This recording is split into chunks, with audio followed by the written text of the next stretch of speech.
রাসূলুল্লাহ সাল্লাল্লাহু আলাইহি ওয়াসাল্লাম সাহাবানকে বলছেন যে মুসলিম জাতি এমন একটা সময় আসবে যখন যেমনভাবে আল্লাহ রাসূল উদাহরণ দিয়েছেন খানজার মাঝখানে খাবার রেখে চতুর্ধারে 7-8 জন মিলে মাঝখানে খাবারটাকে টেনে টেনে খায়, তোমরা দেখবে এমন একটা সময় আসবে মুসলিমদের ওইভাবে রেখে সমস্ত জাতি মুসলিমদেরকে টেনে টেনে খাবে।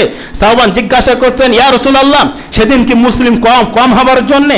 আল্লাহ রাসূল সাল্লাল্লাহু আলাইহি ওয়াসাল্লাম বললেন যে না, মুসলিম কম হওয়ার জন্য নয়, মুসলিম সংখ্যা বেশি থাকবে, কিন্তু এদেরকে ওই বন্যার পানিতে যেমনভাবে স্রোতে চলে যায় এইভাবে এরা চলে যাবে। এবং কি করা হবে, এদের মুসলিমদের যে কিছু শক্তি আছে অন্য অন্য জাতির ভিতর থেকে শক্তিটাকে বাহির করে নেওয়া, ওহানটাকে বাহির করে নেওয়া হবে, যাতে এদের মারলে ভয় হবে না, যে এদের মারলে এদের বাঁচানোর কোনো লোক নেই। রাসূল সাল্লাল্লাহু আলাইহি ওয়াসাল্লাম 1450 বছর আগে এই কথা বলে গেছেন। আর আজকের আপনি একদম পয়েন্টে পয়েন্টে মিললেন। আমরাও যেখানে আছি শুধু সময়ের অপেক্ষা করতে হবে, সময়ের অপেক্ষা করতে হবে। আমি যেখানে বা শুধু বলবো না, আপনারা চোখটা ঘুরিয়ে নেবেন। এখনো সময় আছে, যদি আমরা ঠিক জায়গায় না আসি, আল্লাহ রসুলের পথ যদি আঁকড়ে না ধরি, তাহলে আল্লাহ রসুলের সাহায্য আমাদের মাথার উপর থেকে উঠে যাবে। আর আল্লাহ রসুলের সাহায্য যদি মাথার উপর থেকে উঠে যায়, তাহলে বুঝবেন যে অন্য অন্য জাতি আক্রমণ করলেও আপনার বাঁচানোর মতো কোনো লোক থাকবে না। যদি মানুষ সতর্ক না হয়, অন্য কোনো জাতিকে এই মুসলিমদের মাথার উপরে দিয়ে দেবে এবং সেই জাতির দ্বারা মুসলিমদের উপরে অত্যাচার, নিপীড়ন এবং যত রকম শাস্তি সেটা করানো হবে। আজকের আমরা যেখানে বসবাস করছি, ভুলে গেলে চলবে না আমরা মুসলিম। আমাদের ভিতরে শিক্ষা নেই। শিক্ষায় সবচেয়ে বড় যেটা আমাদের ভুল, সেটা হচ্ছে শিক্ষা। কি জেনারেল শিক্ষা, কি আরবি শিক্ষা, শিক্ষা থেকে আমরা অনেকটা পিছিয়ে আছি। মরুভূমিতে আল্লাহ পারে নাকি? মরুভূমিতে যেখানে পানির কষ্ট, পানির তৃষ্ণা, সেই মরুভূমি আপনারা ভিডিওগুলো দেখেছেন। মরুভূমিতে সেই গাড়িগুলো যেমন ছোট ছোট ওই কাগজের নৌকা করে বাচ্চারা ভাসিয়ে দেয়, ওইভাবে যেন ভাসিয়ে নিয়ে চলেছে। মরুভূমিতে উটগুলো চলছিল, উটগুলোকে নিয়ে যেন ভাসিয়ে নিয়ে চলেছে। কে করেছে? আল্লাহ দিয়েছে।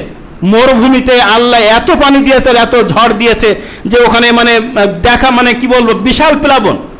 রাসূল আকরাম সাল্লাল্লাহু আলাইহি সাল্লাম আল্লাহর কাছে দোয়া করেছেন যে আল্লাহ, আমার উম্মতকে ওইভাবে সমূলে ধ্বংস করো না। রাসূল সাল্লাল্লাহু আলাইহি সাল্লামের দোয়া আছে, যার জন্য এই উম্মতকে ঠিক ওই রকম ভাবে সমূলে ধ্বংস করা হচ্ছে না। তবে কিভাবে আমাদের উপরে শাস্তি আসবে, এই জ্ঞানটা, এই শাস্তিটা এইভাবে আসবে। আল্লাহ রাসূল সাল্লাল্লাহু আলাইহি সাল্লাম বললেন, অন্য অন্য জাতিকে যেমনভাবে সমূলে ধ্বংস করা হয়েছিল, এই জাতিকে ওইভাবে নয়। এই জাতিকে শাস্তি দেওয়া হবে, অন্য কোনো জাতিকে এই জাতির উপরে উঠিয়ে দেওয়া হবে। অন্য কোনো জাতি এই জাতিকে শোষণ করবে, পোষণ করবে, মারবে, ধরবে, আরো কিছু করবে। জাকির নায়েক উনি ফকির এবং মিসকিনের যে ব্যাখ্যাটা করেছেন, ফকিরের ব্যাখ্যা করেছেন, যার ঘরে এখন খাদ্য আছে, কালকের কি খাবে এমন কোনো খাদ্য নেই, ইনি হচ্ছেন ফকির। মিসকিনকে ইনি বলছেন যে আজকের খাদ্য আছে, 3 দিন 4 দিন পরে কি খাবে এমন যার ঘরে খাদ্য নেই, তিনি মিসকিন। তাহলে ফকির আর মিসকিনের এটাই যদি আপনার হয়, সংজ্ঞা হয়, তাহলে সেই ফকির আর মিসকিন সমাজে কোথায়? এখন আপনি বলবেন যে মাদ্রাসায় এর আগে আলেমরা কেন দিয়েছেন?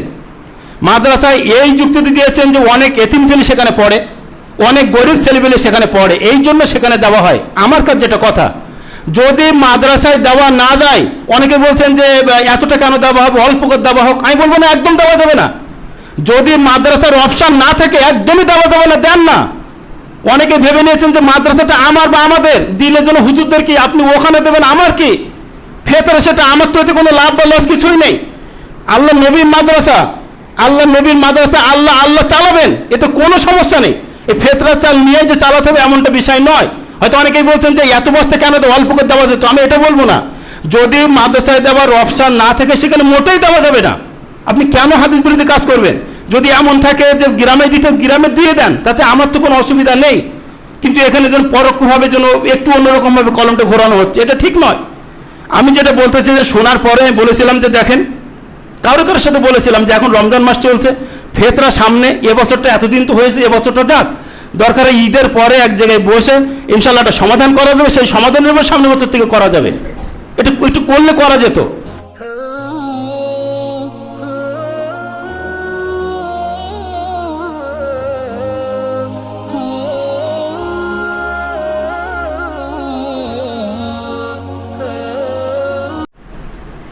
শ্রদ্ধেয় সম্মানিত গ্রামবাসীবৃন্দু, সমস্ত প্রশংসা সে মহান রব্বুল আলামিনের, যে মহান রব্বুল আলামিন তার দয়া ছাড়া, তার করুণা ছাড়া কোনো মানুষ সঠিকভাবে চলতে পারে না। মানুষ বড়ই নাশকরকারী, তার কারণ মানুষ যদি একবার যারা সুস্থ আছেন হাসপাতালে, ডাক্তারখানা যেখানে চিকিৎসা করা হয় এমন জায়গায় গিয়ে মানুষ বসে থাকেন, তাহলে যারা সুস্থ আছেন তারা বুঝবেন যে আল্লাহ কত সুন্দরভাবে তাকে রেখেছেন। যে আল্লাহ রাব্বুল আলামিন আজকের আমাদেরকে সুস্থ শরীরে মসজিদে পবিত্র কোরআন এবং সহিহ হাদিসের আলোচনা করা এবং শোনার জন্য নিয়ে এসেছেন, সে আল্লাহ রাব্বুল আলামিনের সংক্ষিপ্ত প্রশংসা স্বরূপ আমরা সকলে একবার উচ্চস্বরে বলি আলহামদুলিল্লাহ। তারপরে পরে নবীদের শেষ নবী, সারা বিশ্বের নবী, সেই বিশ্ববিখ্যাত মনীষী যিনি উম্মতের জন্য অক্লান্ত পরিশ্রম করেছিলেন, যিনি সদা সর্বদা এটাই চেয়েছিলেন যে আমার উম্মত যেন জাহান্নামে না যায়, আমার উম্মত যেন জান্নাতের মতো সুখময় স্থানে যেতে পারে, আমার উম্মত যেন হাউজে কাউসারের পানি পান করতে পারে, সেই মহামানব, সারা বিশ্বের নবী, আখেরি নবী হযরতে মুহাম্মদ বলুন সাল্লাল্লাহু আলাইহি ওয়াসাল্লামের উপরে দরুদ ও সালাম ঝরে পড়ুক। আল্লাহুম্মা সাল্লি আলাইহি, আল্লাহুম্মা আমিন। আমি আপনাদের সম্মুখে পবিত্র কোরআনের সূরা রুমের 41 নম্বর আয়াতটি পড়েছি, তিরমিজি হাদিসের একটা লম্বা হাদিসের শেষাংশ কিছু পড়েছি।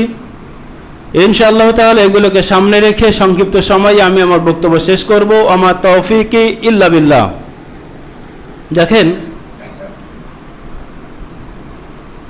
রমজান মাস চলে গেল, আজকে শাওয়াল মাসের 9 তারিখ।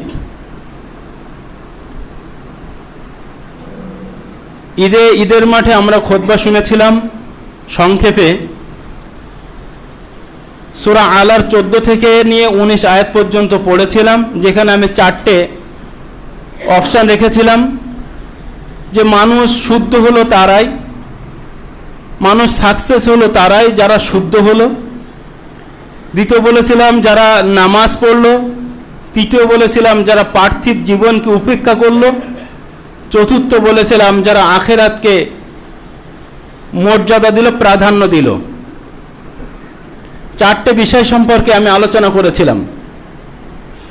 তার কারণ রমজান মাস চলে গেছে। রমজান মাসে এমন এমন ভাইরা আমরা এখানে এসেছি, 5 ওয়াক্ত সালাত আদায় করেছি, জোহরে এসেছি, ওইভাবে থেকে আসর পড়েছি, আসরের পরে মাগরিব পড়েছি, এশা পড়েছি, তারাবি পড়েছি, ফজরের নামাজ জামাত সহকারে পড়েছি। পড়ার পরে আমরা যখন নামাজে দাঁড়িয়েছি ইহদিনাস সিরাতাল মুস্তাকিম বলেছি, মালিক ইয়াউমিদ্দিন বলেছি, ইয়্যাকা না'বুদু ওয়া ইয়্যাকা নাস্তাঈন এটা বলেছি। বলার পরে সেই ব্যক্তিরা যদি ঈদের নামাজ পড়ে নতুন জামা কাপড় বাক্সে ভাঁজ করে রেখে আবার যদি আল্লাহর পথ থেকে ফিরে যায়, এই ব্যক্তিটা কখনো সাকসেস নয়। পবিত্র কোরআনের ভাষায় এনাদেরকে সাকসেস বলা হচ্ছে না। পবিত্র কোরআন বলছে যে তারাই সাকসেস যারা বিশুদ্ধ হলো, যারা শুদ্ধ হলো, যারা আগে যেমন ছিল তেমনটা বাদ দিয়ে রমজান মাসে যেমনভাবে চলেছে ঠিক ওইভাবে যদি কোনো মানুষ 7-11টা মাস চালনা করতে পারে, সেই ব্যক্তি হচ্ছে শুদ্ধ। আর শুদ্ধ হতে গেলে প্রথম নাম্বার কথা বলা হয়েছে সালাত, নামাজ। নামাজ বিশেষ করে এই জন্য বলা হয়েছে 1 মাস আমরা কন্টিনিউভাবে নামাজ পড়ি, আশ্চর্য লাগে সেই 1 মাস ঈদের নামাজ হয়ে গেলে আবার আমরা সেই শুকর আলী হয়ে যাই। শুক্রবার যখন আসবে সেই শুক্রবারে আমরা নামাজ পড়ব, এর নাম নামাজ নয়। এর আগে আমি অনেকবার উদাহরণ দিয়েছি, দিনে আমরা 3 বার করে খাই। এখন যদি এখনই সরকার যদি নিয়ম করে দেয় দিনে 3 বার নয়, সরকার একদিনই সরকারের তরফ থেকে খেতে দেবে সোমবারে, ওই সোমবারে দুপুরে শুধুমাত্র একদিনে খাওয়া হবে, আর 1 সপ্তাহ কিছুই খাওয়া যাবে না, কোনো মানুষের পক্ষে সঠিকভাবে বেঁচে থাকা সম্ভব নয়। দিনে আমরা 3 বার খাই, সেখানে ওই 3 বার বাদ দিয়ে যদি 1 সপ্তাহ না খায় সেই মানুষের বেঁচে থাকা সম্ভব নয়। একই রূপভাবে আপনি 7 দিন যে নামাজ না পড়ে একদিন হঠাৎ করে শুক্রবারে আমরা নামাজ পড়ব, পড়ে যদি আমরা এটা ভেবে নেই যে না আমরা সাকসেস, আমরা শুদ্ধ হয়েছি, এটা আমার আপনার ভুল হচ্ছে। আমার আপনার এটা ভুল হচ্ছে। ভুল থেকে আমাদের শিক্ষা নিতে হবে, খাওয়া থেকে শিক্ষা নিতে হবে, গোসল থেকে শিক্ষা নিয়ে হাদিস বলেছিলাম, গোসলের হাদিস, তা থেকে শিক্ষা নিতে হবে। আমরা হাটে মাঠে ঘাটে যেখানেই থাকি না কেন, আপনি বলবেন আমি ব্যস্ত, আমি জানি আপনি ব্যস্ত, আপনি বলবেন আমি সময় পাই না, আমি জানি আপনার চেয়ে অনেক মানুষ আছেন যারা হাসপাতালে শুয়ে আছেন, তাদেরও এরকম সময় নেই। অনেক ভিডিও আমরা দেখেছি যে হাসপাতালের নাকের মধ্যে নল আছে, হাতের মধ্যে সিরিঞ্জ ঢুকানো আছে, রক্ত মানে সেলাইন চলছে, এমন অবস্থায় আজান হয়েছে, তারা তৈমুম করে অবস্থায় তারা এশারায় নামাজ পড়ছে, এমন ব্যক্তিকেও আমরা দেখেছি। এমন ব্যক্তিকেও দেখেছেন আজান হয়েছে, নামাজের জন্য সবাই ছুটে আসছে, একজন মানুষ ছুটে আসছে যার একটা পা নেই, সেও মানুষ এসে নামাজে দাঁড়িয়ে গেছে। এমন মানুষকে আমরা দেখেছি যে মানুষটা দুটো চোখ সবচেয়ে বড় নিয়ামত, সেই দুটো চোখ নেই, তারপরে সে ছুটে নামাজে চলে আসছে নামাজ পড়ার জন্যে। আমার আপনার কাছে যেটা প্রশ্ন, আপনার সুস্থ শরীর নিয়ে এই অন্ধ ব্যক্তি, এই খোড়া ব্যক্তি, এদেরকে যদি পাশে রাখা হয় আর জিজ্ঞাসা করা হয়, ভাই তুমি নামাজ পড়োনি কেন? আমি ব্যস্ত ছিলাম। তুমি নামাজ পড়োনি কেন? আমার শরীর অসুস্থ ছিল। কি এমন শরীর অসুস্থ? তখন এই অন্ধ মানুষগুলোকে নিয়ে, খোড়া মানুষগুলোকে নিয়ে, আরো যারা ব্যস্ত মানুষ তাদেরকে সামনে রেখে যদি আপনার বিচার করে, আপনি কি বিচার দেবেন? কি উত্তর হবে সেদিনকে আমার? তৃতীয় নম্বর কথা বলেছিলাম যে পার্থিব জীবন। আজকে পার্থিব জীবনের উপরে বেশি প্রাধান্য দেওয়ার জন্য যত রকম সমস্যা আমাদের সমাজে। আখেরাতকে আমরা ভুলতে বসেছি। যদি কোনো ব্যক্তি আখেরাতকে বিশ্বাস করে, শুধুমাত্র এই নয় যে কিয়ামত হবে, এটা শুধু মৌখিক নয়, আখেরাতের উপরে যদি ঈমান রাখে, অন্তর থেকে যদি কেউ বিশ্বাস করে, তাহলে সেই ব্যক্তি মিথ্যা কথা বলতে পারে না, সেই ব্যক্তি ওজনে কম দিতে পারে না, সেই ব্যক্তি ঘুষ খেতে পারে না, সেই ব্যক্তি সুদ খেতে পারে না, সেই ব্যক্তি নেশাদ্রব্য পান করতে পারে না, সেই ব্যক্তি রাতের অন্ধকারে কোনো পাপ করতে পারে না, সেই ব্যক্তি জেনা ব্যভিচার করতে পারে না, যদি আখিরাতের উপরে তার আস্থা থাকে, আখিরাতের উপরে যদি তার বিশ্বাস থাকে। রাসূল আকরাম সাল্লাল্লাহু আলাইহি সাল্লামের একটা হাদিস বলি, এর আগে রাসূল সাল্লাল্লাহু আলাইহি সাল্লাম আসার আগে যত নবী এসেছেন তাদেরকে সমূলে ধ্বংস করা হয়েছে। আপনারা ইতিহাস শুনেছেন, সমূলে তাদেরকে ধ্বংস করা, সমূলে মানে একদম ওই জাতিকে, কোনো জাতিকে উল্টে দেওয়া হয়েছে, কোনো জাতির উপরে গজব, বিভিন্ন রকম আযাব গজব দিয়ে তাদেরকে হত্যা করা হয়েছে। আমাদের যে উম্মত, শেষ নবীর যে আমরা উম্মত, আমাদের উপরে কি গজব আসতে পারে আমরা দেখেছি। এর আগে ফেরাউনকে পানিতে ডুবিয়ে মারা হয়েছে। আদ জাতি যারা এসেছিল তাদেরকে বিরাট তুফান দিয়ে, তুফানে তাদের মানে সেই 7 দিন 7 রাত বিরাট ঝড় দিয়ে তাদেরকে খেজুর গাছের মতো লম্বা ছিল, তাদেরকে শুয়ে ফেলা দেওয়া হয়েছিল। সামুদ জাতিকে দেখেছি উপর থেকে পাথর বর্ষণ করে তাদেরকে হত্যা করা হয়েছে। নূহ আলাইহিস সালামের জাতিকে দেখেছে আল্লাহর বিরাট প্লাবনে তাদেরকে পানিতে ডুবিয়ে মারা হয়েছে। কোন জাতিকে আমরা এই ইতিহাস দেখেছি যে তাদেরকে রুটি যেমন ভাবে সেকে এইভাবে নিচে ধরে এইভাবে উল্টিয়ে দেয়, এমন ভাবে কোন জাতিকে হত্যা করা হয়েছে? কোন জাতিকে প্লাবন, কোন জাতিকে কুষ্ঠরোগ, কোন জাতিকে বিভিন্ন রকম বিভিন্ন সময় জাতিকে হত্যা করা হয়েছে। রাসূল আকরাম সাল্লাল্লাহু আলাইহি সাল্লাম আল্লাহর কাছে দোয়া করেছেন যে আল্লাহ আমার উম্মতকে ওইভাবে সমূলে ধ্বংস করো না। রাসূল সাল্লাল্লাহু আলাইহি সাল্লামের দোয়া আছে যার জন্য এই উম্মতকে ঠিক ওই রকম ভাবে সমূলে ধ্বংস করা হচ্ছে না। তবে কিভাবে আমাদের উপরে শাস্তি আসবে, এই জ্ঞানটা, এই শাস্তিটা এইভাবে আসবে। আল্লাহ রাসূল সাল্লাল্লাহু আলাইহি সাল্লাম বললেন অন্য অন্য জাতিকে যেমনভাবে সমূলে ধ্বংস করা হয়েছিল এই জাতিকে ওইভাবে নয়, এই জাতিকে শাস্তি দেওয়া হবে, অন্য কোন জাতিকে এই জাতির উপরে উঠিয়ে দেওয়া হবে, অন্য কোন জাতি এই জাতিকে মানে শোষণ করবে, পোষণ করবে, মারবে, ধরবে, আরো কিছু করবে। আর বাস্তবিকতায় আমরা দেখছি আদ জাতি, সামুদ জাতি, ফিরাউন জাতি, তাদেরকে যেমন একদম গোড়া থেকে সব ধ্বংস করা হয়েছিল, এই উম্মতে মুহাম্মাদীকে এইভাবে ধ্বংস করা হবে না। উম্মতে মুহাম্মাদীকে ওইভাবে শাস্তি দেওয়া হবে, অন্য কোন ধর্মীয় মানুষদেরকে মুসলিমদের উপরে উঠিয়ে দেওয়া হবে, তাদের তরফ থেকে এদের উপর অত্যাচার এবং আরো বালা মুসিবত অনেক কিছু আসবে। আমরা পবিত্র কোরআনে সূরা রুমের একটা আয়াত পড়েছি, যাহারাল ফাসাদু ফিল বারি ওয়াল বাহর বিমা কাসাবাত আইদিন নাস। মানুষের যে জলে স্থলে যে বিরাট বিপর্যয় লেগে গেছে, এর একটাই মাত্র কারণ, সেটা হচ্ছে মানুষের হাতের কামাই। আমি আপনি যে কর্ম করব, আমি আপনি যে কাজটা করব, সেই কাজের ফলস্বরূপ আমাদেরকে এই শাস্তি পেতে হবে। আপনারা দেখেছেন গত 2 দিন আগে দুবাই শহরে, দুবাই মরুভূমি, দুবাইতে এত 24 ঘন্টা, দুবাইয়ের সোমবার সন্ধ্যা 9টা থেকে নিয়ে মঙ্গলবার রাত 9টা পর্যন্ত এত প্রবলভাবে বৃষ্টি হয়েছে এবং ঝড় হয়েছে। আপনারা যারা নেট জগতের সঙ্গে যুক্ত আছেন তারা দেখেছেন। ওখানে বলছে 1949 সালের পর থেকে নিয়ে এই পর্যন্ত এরকম কোনো বিপর্যয় হয়নি। ওখানে বলা হচ্ছে ওই 24 ঘন্টা যে পানিটা হয়েছে, একটা বছর মিলে সার্বিক পানি এক জায়গায় করলো ওই পানিটা হয়নি। মরুভূমিতে আল্লাহ পারে নাকি? মরুভূমিতে যেখানে পানির কষ্ট, পানির তৃষ্ণা, সেই মরুভূমি আপনারা ভিডিওগুলো দেখেছেন, মরুভূমিতে সে গাড়িগুলো যেমন ছোট ছোট ওই আপনার ওই কাগজের নৌকা করে বাচ্চারা ভাসিয়ে দেয়, ওইভাবে যেন ভাসিয়ে নিয়ে চলেছে। মরুভূমিতে উটগুলো চলছিল, উটগুলোকে নিয়ে যেন ভাসিয়ে নিয়ে চলেছে। কে করেছে? আল্লাহ দিয়েছে। মরুভূমিতে আল্লাহ এত পানি দিয়েছে, এত ঝড় দিয়েছে যে ওখানে মানে দেখা মানে কি বলবো, বিশাল প্লাবন। আপনারা ইতিহাস জানেন যে দুবাই শহর হতে পারে দ্বিতীয় বাণিজ্যিক কেন্দ্র হতে পারে, কিন্তু সেখানে এত পরিমাণে পাপাচার, এত পরিমাণে গন্ধ কাজ, এত পরিমাণে খারাপ কাজ দুবাই শহরে হয়। মুসলিম কান্ট্রিতে তো হয় না, অন্য কোনো আদার্স কান্ট্রিতেও খুব কমই হয়। দুবাই শহরে এত পরিমাণে সেখানে পাপ কাজ বেড়ে গেছে। যারা দুবাই আছে আমাদের বন্ধু বান্ধব, যেসব যুবকরা তারাই বলে ওখানে যে বীজগুলো আছে, যেমন ইউরোপে কোনো বীজ মানে সমুদ্রের ধার, সেখানে যেমন গোসল করতে গেলে নেংটি পরে শুধু ওই হালকা জামা ছোট প্যান্ট পরে, দুবাই এরকমটা চালু আছে যে ছোট ছোট প্যান্ট পরে ওই বিচে ওখানে গোসল করে। দুবাই চালু আছে, সারা পৃথিবীর মহিলা সেখানে আনা হয়েছে, আনা হওয়ার পর সেখানে জেনা ব্যভিচার সর্বদা লিপ্ত আছে, সেখানে মদ্যপান হচ্ছে, বিভিন্ন রকম অপকর্ম সেখানে চলছে।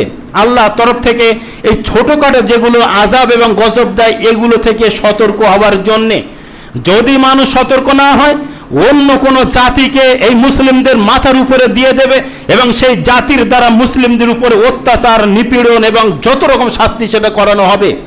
আজকের আমরা যেখানে বসবাস করছি, ভুলে গেলে চলবে না আমরা মুসলিম, আমাদের ভিতরে শিক্ষা নেই। শিক্ষায় সবচেয়ে বড় যেটা আমাদের ভুল, সেটা হচ্ছে শিক্ষা। কি জেনারেল শিক্ষা, কি আরবি শিক্ষা, শিক্ষা থেকে আমরা অনেকটা পিছিয়ে আছি। আজকের আপনাদের একটা ছোট পয়েন্ট বললে বুঝতে পারবেন। পৃথিবীতে এই ইসরায়েল নামক যে দেশটা আছে, একদম ছোট দেশ। আজকের একটা ফেসবুকে দেখছিলাম, ওইগুলো দেখার পরে আমরা স্ক্রিনশট মেরে রাখি। তাতে দেখলাম 1946 সালে সেখানে কার্টুন আকারে আঁকিয়ে দিয়েছে কি 1946 সালে একজন ঘরের মানুষ, সে খাটে শুয়ে আছে, আর তার একটা কুত্তা খাটের পাশে ঘরের মধ্যে এক সাইডে জায়গা দেওয়া আছে। 1947 সাল যখন হয়েছে, ওই মানুষটা খাটে শুয়ে আছে, কুত্তাটা নিচে থেকে ওই খাটের উপরে এক সাইডে এসে বসেছে। 1967 সাল যখন হয়েছে, ওই মানুষটাও শুয়ে আছে, কুত্তা ওর পাশে ওর মুখে পা দিয়ে শুয়ে আছে। 2000 সাল যখন ও পড়েছে, তখন কুত্তাটা খাটে শুয়েছে আর খাটালা ব্যক্তিটাকে তলায় শোয়ানো হয়েছে। এখানে এই কুত্তার সঙ্গে মানুষের উদাহরণটা দিয়ে বড় উদাহরণ বুঝিয়েছেন। ফিলিস্তিনের কথা এখানে বুঝিয়েছেন। 1946 সালে ওদের কোনো যখন জায়গা ছিল না, এই ফিলিস্তিনি মুসলিমরা জায়গা দিয়েছিল, ভিক্ষা মতন করে আমাদের একটুখানি জায়গা দিয়েছিল। 1947 সালে বললো যে ঠিক আছে, তোমার ভালোভাবে থাকার জন্য আরো কিছু নাও। 1967 সালে এরা বলতে লাগলো যে এইটুকু জায়গা আমাদের হবে না, আরো কিছু জায়গা লাগবে, অর্ধেক ফিলিস্তিন তারা দখল করতে লাগলো। 2000 সাল যখন এসেছে, তখন বলছে যে ফিলিস্তিন আমাদের, তোমরা এখান থেকে বিদায় নাও, ফিলিস্তিন হচ্ছে আমার। যেটা বলতে চেয়েছি, এই ইসরায়েলের ইহুদিদের ওখানে ইসরায়েলে যারা বসবাস করে, সারা পৃথিবীতে এই মুহূর্তে 800 কোটি মানুষ, ভালো করে বেরোনো ঢুকাবেন, 800 কোটি মানুষ, কম বেশি কাছাকাছি 8 কোটি না 800 কোটি। তার মধ্যে সবচেয়ে খ্রিস্টান হচ্ছে বেশি, প্রায় 250 কোটি, মুসলিম হচ্ছে 200 কোটি, আমাদের হিন্দু ভাইরা আছেন 1 কোটি সামথিং, 1 কোটি 20-30 লক্ষ, বা যা 1 কোটির বেশি। তো এইভাবে 100 কোটির বেশি। তো এইভাবে দেখতে গেলে ইহুদিদের সংখ্যা 1 কোটিও না, মুসলিমরা যেখানে 200 কোটি, ইহুদিরা সেখানে 1 কোটিও না। এই 1 কোটি ইহুদি না হওয়া সত্ত্বেও ওরা বিরাট বড় বড় দুবাইতে যেমন ঘর বাড়ি করেছে, ইহুদিরা এইরকম আগে ঘর বাড়ি করেনি। যদি ঘর বাড়ি করে যদি পৃথিবীকে শাসন করা যেত, তাহলে দুবাই শাসন করত। রাস্তা চওড়া করে যদি পৃথিবী শাসন করা যেত, তাহলে সৌদি আরব করত। মানুষের সংখ্যা করে যদি পৃথিবী শাসন করা যেত, তাহলে চীন শাসন করত। মানুষের সংখ্যা দিয়ে, ঘর বাড়ি দিয়ে, রাস্তা দিয়ে, অর্থ দিয়ে শাসন করা যায় না, শাসন করতে হয় বুদ্ধি দিয়ে। এই ইহুদিরা কি করেছিল? তারা শিক্ষার দিকে এগিয়ে, ঘর রাখো তুমি, খাবার শিক্ষা করে করে তারা আজকের এমন জায়গায় পৌঁছে গেছে, যাদেরকে এখান থেকে 50-60 বছর আগে কোনো জায়গা ছিল না, শিক্ষার দিকে বেশি করে ধাবিত হয়ে সারা পৃথিবীর কন্ট্রোল তাদের হাতে, এটা বলতে পারেন। মিডিয়া জগৎ যেটা দেখছেন, একটা মিডিয়া জগৎ যদি একটা মিডিয়া জগৎ ওইটা ক্যামেরাকে আপনার বড় করে এটা তাল করে দিতে পারে, সে মিডিয়া জগতের সম্পূর্ণ কন্ট্রোল রুম হচ্ছে ইহুদিদের হাতে। কোথায় আছি আমরা শুধু কি করেছি? ঘর করেছি, বাড়ি করেছি, সন্তানদের শিক্ষা দেওয়ার জায়গা নেই। শিক্ষা দিয়ে কি হবে? যখন ক্লাস 8 পড়ছে ওর মাসে মাসে 500 টাকা আপনার ফি দিতে হয়, টিউশন ফি দিতে হয়, এই করতে সে করতে, তার চেয়ে জোন দিলে একটা জোন খরচ বেঁচে যাবে। এই তো আমাদের বাবা মা, এই তো আমাদের পরিস্থিতি। কিভাবে আমরা এগিয়ে যাব, কিভাবে আমরা এগিয়ে যাব এটাই তো বুঝতে পারছি না। শিক্ষা থেকে আমরা পিছিয়ে আছি। আজকে ইহুদিরা যেটা বলছে যে শিক্ষার জন্য শুধুমাত্র শিক্ষা, শিক্ষাটা করার পরে পৃথিবীর কন্ট্রোল করে আজকের ওরা ঘর বাড়ি করছে, আজকের অনেক কিছু করছে। ইতিমধ্যে দেখেছেন যে ইরানের সঙ্গে সামান্য সমস্যা হয়েছে। ওইটুকু দেশ বাস করে ওখানে মুসলিমদের মারছে, কারোর কিছু করার নেই। তারা এমন বড় বড় জায়গায় হাত করে রেখেছে। মেইন হচ্ছে ব্রেনের মার হচ্ছে সবচেয়ে বড় মার। গায়ের শক্তি এমন কি করবেন? ব্রেন পরিষ্কার করতে হবে, এর জন্য দরকার হচ্ছে শিক্ষা। সেই শিক্ষাটা ওরা করেছে, যেটা আমরা মুসলিম জাতি এই শিক্ষা থেকে অনেক অনেক অনেক গুণ পিছিয়ে আছি, অনেক গুণ পিছিয়ে আছি আমরা। যেটা বলছিলাম যে মুসলিমদের উপরে আজকে যেটা অত্যাচারের কথা বলছিলাম, যে অন্য অন্য জাতিকে কি করা হয়েছে, তাদের সমূলে ধ্বংস করা হয়েছে। আরে উম্মতে মুহাম্মাদিকে কি করা হবে? আল্লাহ রাসূল সাল্লাল্লাহু আলাইহি ওয়াসাল্লাম দোয়া করেছেন যে সমূলে ধ্বংস করা হবে না, তবে কি হবে? এদেরকে অন্য কোনো জাতিকে এদের উপরে উঠিয়ে দিয়ে জাতির দ্বারা এদেরকে নির্যাতন চালানো হবে। আজকের ইতিহাস দেখেন, আজকে ইতিহাস দেখেন, ইরাক শেষ হয়েছে, ফিলিস্তিন শেষ হয়েছে, আপনার সিরিয়া হয়েছে, তারপরে আর আমাদের এদিকে কথা বলবো না, এখনো সময় আছে। হাদিসটা শুনে নেন, হাদিসটা বর্ণনা করেছেন সাওবান, আবু দাউদের হাদিস। সাওবান রাদিয়াল্লাহু তাআলা বলছেন, রাসূল আকরাম সাল্লাল্লাহু আলাইহি সাল্লাম বলেছেন, এই সাওবান তুমি শুনে নাও, এরপরে এমন একটা সময় আসবে, হাদিসটা আমি প্রায় ফেরাই বলে আজও বলে দিই। রাসূলুল্লাহ সাল্লাল্লাহু আলাইহি ওয়াসাল্লাম সাওবানকে বলছেন যে মুসলিম জাতি এমন একটা সময় আসবে যখন যেমন ভাবে আল্লাহ রাসূল উদাহরণ দিয়েছেন, খানজার মাঝখানে খাবার রেখে চতুর্ধারে 7-8 জন মিলে মাঝখানে খাবারটাকে টেনে টেনে খায়, তোমরা দেখবে এমন একটা সময় আসবে মুসলিমদের ওইভাবে রেখে সমস্ত জাতি মুসলিমদেরকে টেনে টেনে খাবে। সাওবান জিজ্ঞাসা করছেন, ইয়া রাসূলুল্লাহ, সেদিন কি মুসলিম কম হওয়ার জন্য? আল্লাহ রাসূল সাল্লাল্লাহু আলাইহি ওয়াসাল্লাম বললেন যে না, মুসলিম কম হওয়ার জন্য নয়, মুসলিম সংখ্যা বেশি থাকবে, কিন্তু এদেরকে ওই বন্যার পানিতে যেমন ভাবে মানে স্রোতে চলে যায়, এইভাবে এরা চলে যাবে। এবং কি করা হবে? এদের মুসলিমদের যে কিছু শক্তি আছে, অন্য অন্য জাতির ভিতর থেকে শক্তিটাকে বাহির করে নেওয়া, ওহানটাকে বাহির করে নেওয়া হবে, যাতে এদের মারলে ভয় হবে না, যে এদের মারলে এদের বাঁচানোর কোনো লোক নেই। রাসূল সাল্লাল্লাহু আলাইহি ওয়াসাল্লাম 1450 বছর আগে এই কথা বলে গেছেন। আর আজকের আপনি একদম পয়েন্টে পয়েন্টে মিললেন। আমরাও যেখানে আছি শুধু সময়ের অপেক্ষা করতে হবে, সময়ের অপেক্ষা করতে হবে। আমি যেখানে বা শুধু বলবো না, আপনারা চোখটা ঘুরিয়ে নেবেন।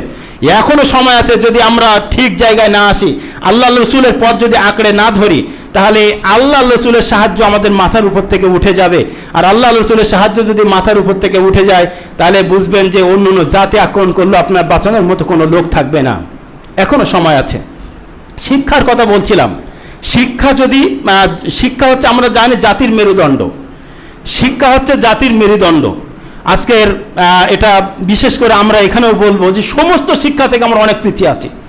অতএব যারা গার্জিয়ান আছি, অন্তত শিক্ষার দিকে, সন্তানকে 20 বছর 21 বছর বা আপনি বলেন চাকরি হয় না, আর চাকরি না, আপনি সন্তানকে ভালো করে শিক্ষা দেন, চাকরি ওকে খুঁজে নেবে।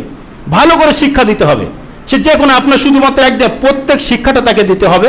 ইনশাআল্লাহ তাআলা সমাজ দেখবেন একদিন ভালো হবে, ভালো পথে গড়বেই গড়বে। এটা হচ্ছে আল্লাহ রসুলের ওয়াদা। দ্বিতীয় কথা, ফেতরার বিষয় নিয়ে দু একটা কথা আলোচনা না করলে নয়। সমাজের মধ্যে বিভিন্ন বিভ্রান্ত, ভালো করে একটুখানি যাদের ঘুম ভাব, ভালো করে শুনে নিতে হবে। ফেতরার বিষয়টা আসলে কি দেখবেন, এখান থেকে এই বছরের আগে ফেতরা কোথায় দিতে হবে, কি দিতে হবে, এর আগে আমরা বক্তব্য দিয়েছি। সূরা তাওবার 60 নম্বর আয়াত পড়েছি যে 8 জায়গায় ফেতরা দিতে হয়, এটা আমরা পড়েছি। তবে সমস্ত আলেম, যারা অধিকাংশ আলেম এইটাই করতেন। আমি এতটুকু আপনাদেরকে বলবো, যখনই পবিত্র কোরআন এবং সহিহ হাদিস আমাদের সামনে আসবে, সেখানে আমাদের মাথাটা পেতে নিতে হবে। যেটা 8টা ভাগ ওখানে আল্লাহ করে দিয়েছেন কোরআনে, ওটা বলা হয়েছে জাকাতের কথা। যে বিভ্রান্ত আজকের এই রমজান মাসে হয়েছে, বিশেষ করে 26-27টা রোজা হবে, তখন কিছু ভিডিও আমার কাছে এসেছে। সেই ভিডিও নিয়ে অনেক সমস্যা। তবে এতটুকু বলবো, সমস্যা করার আগে আলেমদের নিয়ে বসে একটা সিদ্ধান্ত নেওয়াটাই আমার মনে হয় সবচেয়ে বেশি ভালো ছিল। যাই হোক, ফেতরাটা যেটা হাদিসে এসেছে, তুমাতুলিল মাসাকিন, কোন আলেম বক্তব্য দিয়েছেন যে ফেতরাটা, আর সেইগুলো নিয়ে বেশি ঝামেলা। 1 নম্বর কথা, মাদ্রাসায় দেওয়া যাবে না। 2 নম্বর কথা, গ্রামেই দিতে হবে। 3 নম্বর কথা, ঈদের আগেই দিতে হবে। যে বিষয়গুলো নিয়ে ঝামেলা, বেশ এরকম কিছু নিয়ে ঝামেলা। আর কতটা দিতে হবে এ নিয়ে খুব বেশি ঝামেলা ছিল না, 2.5 কেজি। যাই হোক, এটা নিয়ে বিশেষ ঝামেলা ছিল না। তবে যে বা যিনি কোরআন এবং হাদিস দিয়ে বক্তব্য দেবেন, আমাদের সেখানে মাথাটা নত করে নিতে হবে। অনেকেই বলছেন যে তাই তো মাওলানা হয়তো সমস্যা করেছে। আমি কিন্তু ফেতরার বিষয়ে এবছর কিছুই বলিনি কারোর সাথে। কিছু মানুষ তারা ভিডিও দেখেছেন, ইউটিউব দেখেছেন, তারাই বিভিন্ন রকম কথা এখানে ওখানে বলছেন, আর হয়তো কেউ বলছে যে মাওলানা করেছে। আমি কিছুই বলিনি। তবে এতটুকু বলি, ফেতরার যিনি বলেছেন যে ঈদের আগে বন্টন করতে হবে, ঠিকই আছে, ঈদের আগে বন্টন করতে হবে। দ্বিতীয় কথা যে তোমাতুলিল মাসাকিন, মিসকিনদের ফেতরাটা দিতে হবে, ফকির এবং মিসকিনদের। এখন আমার এখানে প্রশ্ন, যে বা যারা বক্তব্যটা দিয়েছেন, আমি ব্যক্তিগতভাবে বলবো যে আমি কারো মুকাল্লিদ নয়। মুকাল্লিদ মানে যে আমি অমুকের সঙ্গে থাকি মানে সে যাই বলবে সেটা আমাকে মানতে হবে, আমি নয়। তার কারণ ইবনে বাজ এবং উসাইমিন সৌদি আরবের একই সঙ্গে দুজন গ্র্যান্ড মুফতি কোনো ফতোয়া নিয়ে সময় আলাদা হয়েছেন। এর মানে এই নয় যে উভয় ভুল, উভয়ের জায়গায় ঠিকই ছিলেন। আর মিসকিন, ফকির আর মিসকিন কারা, এটাই হচ্ছে আমার সবচেয়ে বড় প্রশ্ন। যারা বলছেন যে গ্রামে দিতে হবে, গ্রামে দিতে হবে, বাইরে দেওয়া যাবে না, যারা বলছেন এটা প্রথমত বলে এটা ভুল। যদি আপনার ঈদের আগে কেউ আসে তাকে আপনি ফেরাতে পারেন না। দ্বিতীয় কথা যে ফকির এবং মিসকিনকে দিতে হবে। আচ্ছা, আমার আপনাদের কাছে প্রশ্ন, যারা ভিডিওটা নিয়ে বিশাল ভাইরাল করেছেন, ফকির এবং মিসকিন আমাদের সরুদা পশ্চিম পাড়া কে আছে এবং কারা আছে? আপনি যাকে চাল দিচ্ছেন তাকে যদি এইটা বলে দেবেন যে আপনি বলো আপনাকে আমরা ফকির ধরেছি বা মিসকিন ধরেছি, কে চাল নেবে? এখানে কিন্তু অন্য কোনো অপশন আল্লাহ রাসূল বলেনি, ফকির এবং মিসকিনের কথা বলেছেন। আমি যেটা বলতে চেয়েছি যে আমাদের সমস্যা করার আগে একটুখানি আলেমদের নিয়ে বসে, এলাকার আলেম বা যারা বড় আলেম আছেন তারা একসঙ্গে এলাকায় সবাই বসে আমরা একটা সিদ্ধান্ত আসতে পারতাম সমস্যা করার আগে। ফকির যদি আপনি মুর্শিদাবাদ থেকে যার ফতোয়াটা নিয়ে সমস্যা হয়েছে উনি ব্যাখ্যা করেছেন, ফকির সেই যার এখন খাদ্য আছে, একদিন পরে তার খাদ্য নেই। মিসকিনকে উনি ব্যাখ্যা করেছেন যার 1 বিঘে হয়তো জমি আছে, কোনো 5-6 হাজার টাকার এমন কাজ করে চলে না এমন ব্যক্তি। কিন্তু এটাও কি হাদিস সম্মত? ডক্টর জাকির নায়েক উনি ফকির এবং মিসকিনের যে ব্যাখ্যাটা করেছেন, ফকিরের ব্যাখ্যা করেছেন যার ঘরে এখন খাদ্য আছে, কালকের কি খাবে এমন কোনো খাদ্য নেই, ইনি হচ্ছেন ফকির। মিসকিনকে ইনি বলছেন যে আজকের খাদ্য আছে, 3 দিন 4 দিন পরে কি খাবে এমন যার ঘরে খাদ্য নেই তিনি মিসকিন। তাহলে ফকির আর মিসকিনের এটাই যদি আপনার হয়, সংজ্ঞা হয়, তাহলে সেই ফকির আর মিসকিন সমাজে কোথায়? এখন আপনি বলবেন যে মাদ্রাসায় এর আগে আলেমরা কেন দিয়েছেন? মাদ্রাসায় এই যুক্তিতে দিয়েছেন যে অনেক এতিম ছেলে সেখানে পড়ে, অনেক গরিব ছেলেপেলে সেখানে পড়ে, এই জন্য সেখানে দেওয়া হয়। আমার কাছে যেটা কথা, যদি মাদ্রাসায় দেওয়া না যায়, অনেকে বলছেন যে এতটা কেন দেওয়া হবে, অল্প করে দেওয়া হোক। আমি বলবো না, একদম দেওয়া যাবে না। যদি মাদ্রাসার অপশন না থাকে একদমই দেওয়া যাবে না, দেন না। অনেকে ভেবে নিয়েছেন যে মাদ্রাসাটা আমার বা আমাদের, দিলে যেন হুজুরদের কি, আপনি ওখানে দেবেন আমার কি, ফেতরা সেটা আমার তো এতে কোনো লাভ বা লস কিছুই নেই। আল্লাহ নবীর মাদ্রাসা, আল্লাহ চালাবেন, এতে কোনো সমস্যা নেই। এই ফেতরা চাল নিয়ে যে চালাতে হবে এমনটা বিষয় নয়। হয়তো অনেকেই বলছেন যে এত বস্তা কেন অল্প করে দেওয়া যেত, আমি এটা বলবো না। যদি মাদ্রাসায় দেওয়ার অপশন না থাকে সেখানে মোটেই দেওয়া যাবে না। আপনি কেন হাদিস বিরোধী কাজ করবেন? যদি এমন থাকে যে গ্রামে দিতে, গ্রামে দিয়ে দেন, তাতে আমার তো কোনো অসুবিধা নেই। কিন্তু এখানে যেন পরোক্ষভাবে যেন একটু অন্যরকমভাবে কলমটা ঘোরানো হচ্ছে, এটা ঠিক নয়। আমি যেটা বলতে চাই যে শোনার পরে বলেছিলাম যে দেখেন, কারোর সাথে বলেছিলাম যে এখন রমজান মাস চলছে, ফেতরা সামনে, এবছরটা এতদিন তো হয়েছে, এবছরটা যাক, দরকার ঈদের পরে এক জায়গায় বসে ইনশাল্লাহ একটা সমাধান করা যাবে, সেই সমাধানের সামনে বছর থেকে করা যাবে। এটা একটু করলে করা যেত। যাক, আমি যেটা বলেছি ফকির এবং মিসকিনের কথা যেটা এসেছে, সেই ফকির আর মিসকিন আজকের প্রত্যেকের বাড়ি যাবেন, এইরকম বড় অ্যান্ড্রয়েড সেট অধিকাংশ বাড়িতে আছে। সেই ব্যক্তিকে আপনি কোন খাতে ফেলবেন, ফকির না মিসকিনের খাতে ফেলবেন? যে অ্যান্ড্রয়েড সেট একটা কিনতে গেলে 1000-200 টাকা প্রয়োজন, মাসে মাসে মনে হয় এখন 250 টাকা থেকে 180-90 টাকা 200 টাকা ভরতে হয়। এমন ব্যক্তি আছেন যারা গরিব মানুষ, নেশাদার পান খান, তাতে 1 টাকা খরচ করেন। এমন মানুষ আছেন যার কেবল লাইন হোক, ডিশ লাইন হোক, তাদের বাড়িতে আছেন। এমন মানুষ আছেন যাদের সরকারি চাল থেকে শুরু করে বিভিন্ন রকম চাল থেকে 6 মাসের খাদ্য তাদের ঘরে আছে। যাক, এটা একটা তো জটিলতার বিষয় ছিল, মানে হাদিসে যেভাবে ফকির মিসকিনের ব্যাখ্যা সে সঙ্গে তো পড়ছে না। তাহলে আমার যেটা মূল বিষয়, তারপরেও যদি মনে হয় যে না এখানেও দিতে হবে, দেওয়া যাবে, মাসে দেওয়া যাবে না, দেওয়া যাবে না, কোনো ব্যাপার নেই। আল্লাহ রসুলের ঘর, শিক্ষার জায়গা, সেখানে আল্লাহ রসুল কোনো না কোনোভাবে চালিয়ে নেবেন। আমার না আরেকজন তো চালাবে, আরেকজন চাইলে কোনো না কোনো ব্যক্তি উঠে আসবেন, ইনশাল্লাহ সেগুলো সে চলবে, এতে লাশ সাক্ষাৎ কোনো সন্দেহ নেই। যাই হোক, এটা নিয়ে আমাদের আরও যারা বড় আলেম আছেন তাদের নিয়ে ইনশাল্লাহ আমরা ডেকে, মুসল্লিদের ডেকে, মসজিদ কমিটি এখানে ওখানে যারা আছেন তাদেরকে নিয়ে ডেকে একদিন ইনশাল্লাহ বসা যাবে, সুষ্ঠু সঠিকভাবে যে সমাধান হবে আমরা সকলেই সেখানে মাথা পেতে মেনে নেব যে না মাসের যা হবে ওনারা যদি হাদিস দিয়ে বলেন যে এইটাতে ব্যাস এইটা, এ নিয়ে আমরা আর কেউ কোনো রকম কথা বলবো না, এটা আমি আশাবাদী।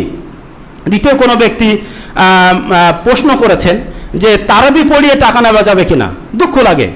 তো এর উত্তরটা আপনারা আলেমদের কাছ থেকে শুনে নেবেন। যদি কেউ এইভাবে দাবি করে যে আমি তারাবি পড়ে 5,000 টাকা আমাকে দিতে হবে, এটা সম্পূর্ণ ভুল। কেউ যদি মনে করে উপঢৌকন হিসেবে কেউ কাউকে দেবে সেটা অবশ্যই দিতে পারে, কিন্তু কেউ যদি দাবি করে নেয় সেটা অবশ্যই ভুল। আলেমদের সংক্ষেপে একটা কথা বলে দেই, কোনো সভাপতি বা কোনো মোতাল্লিসের আলেমকে জিজ্ঞাসা করছেন, এগুলো যখন প্রশ্ন আসে নিজেদেরও খারাপ লাগে, জিজ্ঞাসা করছে বলছেন যে হুজুর তা কি আমার ছেলেটা চাকরির পরীক্ষা দিতে যাচ্ছে, ভালো করে দোয়া করে দিও। হুজুর দোয়া করেছেন আল্লাহ রব্বানা আতিনা ফিদ দুনিয়া হাসানা ওয়া ফিল আখিরাতি হাসানাতাও ওয়া কিনা আযাবান্নার। আল্লাহ সভাপতি সাহেবের ছেলে ঠিক এত বড় চাকরি দিও যেমনভাবে আমার বেতন সভাপতির ছেলের জন্য একই বেতন হয়। উনি দোয়া করে দিয়েছেন সভাপতি সাহেবের ছেলে পরে, কেমন দোয়া, আপনার বেতন আমার ছেলে হয় মানে? বলছি কেন আমার বেতন আপনার ছেলে হলে অসুবিধা কি? আপনার বেতন সঙ্গে চলে তো আমার সঙ্গে কেমন চলে?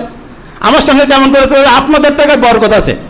তো ইমাম সাহেবও তো ভালো যুক্তিবান, তিনি বলছে আচ্ছা ঠিক আছে আপনার ছেলে চাকরি পেয়ে যে 1,030 টাকা পাবে, 30,000 টাকাটা আমার দিয়ে আর আমার যেটা টাকা এটা নিবে, এই টাকায় তো বরকত আছে, বরকতের টাকাটা আপনি নেবেন। যাই হোক, যেবার যিনি প্রশ্ন করেছিলেন কেউ যদি এইভাবে দাবি করে নেয় বিষয়টা তার ভুল, কিন্তু উপঢৌকন হিসেবে বিষয়টা ঠিক আছে। কয়েকটা বিষয় ছিল, আর সর্বশেষ সাকুল্য এটাই বলবো শিক্ষার বিষয়। আজকের আমরা সারা পৃথিবীতে যেগুলো দেখছি তা থেকে আমরা একটু একটু করে শিক্ষা নেই, একটু একটু করে শিক্ষা নেই, এবং যারা নামাজ পড়েছিলাম নামাজ আমরা ছাড়বো না, নামাজের মধ্যে আমরা ফিরে আসি, সওয়াবানের হাদিসের দিকে আমরা লক্ষ্য করি, আল্লাহর কোরআনের দিকে আমরা লক্ষ্য করি। অনেকেই বলবেন যে হাদিস নিয়ে কেউ বলছেন যে হাদিসের সমস্যা, এটা বলবেন না। হাদিসের দিকে কখনোই আঙুল তুলবেন না, হাদিসের দিকে আঙুল তুললে আপনি আহলে কোরআন হবেন, মুসলিম হয়ে মারা যাবেন না, এটা ভুল। আপনাকে কেউ ব্রেন ওয়াশ করছে, ব্রেন ওয়াশ থেকে আপনি বেরিয়ে আসুন। আপনি কোরআন নিয়ে ইসলাম চালাতে পারবেন না, কোনো সমাধান নেই পৃথিবীতে। জানাজা আপনি পড়তে পারবেন না, নামাজ পড়তে পারবেন না, রোজা রাখতে পারবেন না, কিছুই করতে পারবেন না আপনি। যাই হোক, আল্লাহর কাছে দোয়া করবো যে আল্লাহ আমরা যে আলোচনাগুলো শুনলাম, বিশেষ করে রমজান মাস চলে গেছে, রমজান মাসে যেমনভাবে আমরা একজন ইমানদার হিসেবে চালিয়েছি, জীবনটা উৎসর্গ করেছি, ঠিক ওইভাবে যেন আমাদের 11 মাস আবার যেন আমরা ইমানদারের মতো যেন জীবনটা উৎসর্গ করতে পারি, সেই তৌফিক তুমি দাও। সকলে বলেন আমিন। এ আল্লাহ, আমরা জানি শয়তানকে ছাড়া হয়েছে, শয়তানের ছাড়া মানে শয়তান সবসময় মনের মধ্যে ওয়াসওয়াসা বিভিন্ন রকম দিয়ে মানুষের মধ্যে কোন্দল বিভেদ বিভিন্ন রকম সৃষ্টি করতে থাকে। তুমি শয়তানের প্ররোচনা থেকে আমাদের মুসলিম সমাজ আমাদেরকে তুমি রক্ষা করো, বলুন আমিন। আল্লাহ, পৃথিবীতে তুমি যে কদিন বাঁচিয়ে রাখবে ইমানকে সঙ্গে নিয়ে যেন বেঁচে থাকতে পারি। আল্লাহ, যেদিন তুমি মৃত্যু দেবে ইমানকে সঙ্গে নিয়ে যেন মরতে পারি। আল্লাহ, হাসরের মাঠে যেদিন তুমি আমলনামা দেবে বাম হাতে না দিয়ে ডান হাতে আমলনামা নিয়ে যেন আমরা জান্নাতুল ফেরদাউসের মধ্যে প্রবেশ করতে পারি, সেই তৌফিক তুমি দাও। সকলে বলেন আমিন। বারাকাল্লাহু ফাইনা ওয়া জাওয়াদুন কারিম মালাকুম বারুফ রহিম।